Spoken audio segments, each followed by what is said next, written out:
Menținerea unui echilibru între relații și carieră poate fi o provocare. Între obiectivele profesionale, responsabilitățile zilnice și dorința de a avea o viață personală împlinită, este ușor să simți că trebuie să alegi între cele două.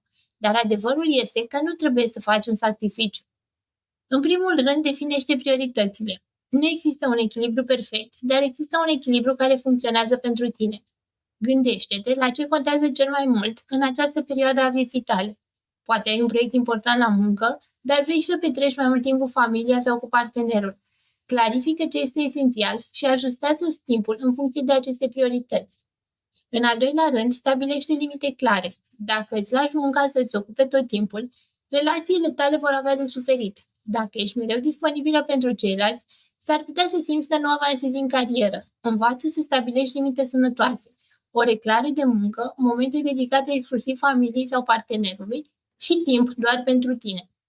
Fii prezentă în momentul actual. Atunci când muncești, concentrează-te pe muncă. Atunci când petreci timp cu cei dragi, lasă telefonul deoparte și fii cu adevărat acolo. Calitatea timpului petrecut împreună este mai importantă decât cantitatea.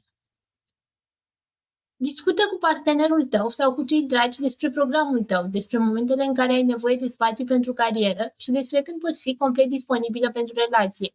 O relație sănătoasă înseamnă înțelegere și sprijin reciproc. Nu uita să planifici momente speciale. Nu lăsa viața personală să se întâmple doar atunci când ai timp. Programează activități alături de cei dragi, la fel cum îți programezi întâlnirile de la muncă, un weekend în doi, o cină cu prietenii sau chiar 30 de minute zilnic de conversație pot face o diferență enormă. În plus, nu te simți vinovată. Atât cariera cât și relațiile au nevoie de atenție, dar este normal să există momente în care una dintre ele primește mai mult focus. Acceptă că echilibrul este dinamic și că este în regulă să ajustezi lucrurile pe parcurs. O carieră de succes și relații împlinite nu se exclud. Cu organizare, limite clare și comunicare le poți avea pe ambele.